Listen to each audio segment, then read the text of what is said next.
बिस्मिल्लाहिर्रहमानिर्रहीम। जो लोग किसी गैर मुस्लिम मुल्क में रहते हैं या किसी गैर मुस्लिम एयरलाइन पर सफ़र करते हैं तो वहाँ खाना खाने का मसला बड़ा दरपेश होता है। एयरलाइन में हर तरह का खाना मिलता है, उसमें सब्ज़ी भी होती है, उसमें चावल भी होते हैं, उसमें गोश्त भी होता है। इसी तरह जो लोग गैर मुस्लिम मुल्क में रहते हैं वहाँ अक्सर रेस्टोरेंट जो हैं वो गैर मुस्लिम के होते हैं। तो इस बारे में क्या शरई हुक्म है, तो वीडियो जो है वो पूरी देखिए। उसूल ये है शरीयत में कि गैर मुस्लिम जो है उसका कौल दयानात में मोतबर नहीं होता। यानी अगर वो किसी चीज़ के पाक नापाक होने का या हलाल हराम होने का बताए तो उसकी कौल का एतबार नहीं होगा, उसकी बात नहीं मानी जाएगी।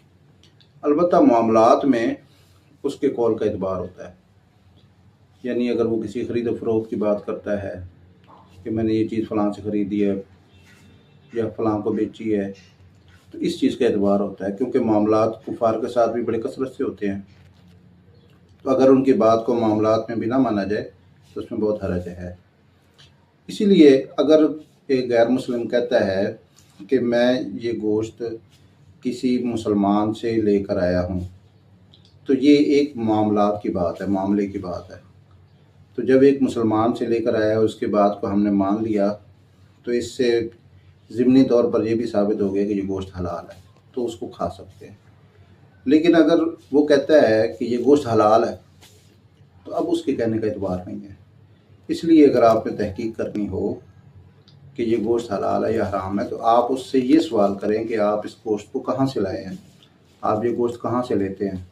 अगर वो कहता है जी हम किसी मुसलमान से लेते हैं और वो शरई तरीके से ज़बह होता है, मशीनी ज़बह नहीं होता, तो फिर वो उस गोश्त को आप खा सकते हैं।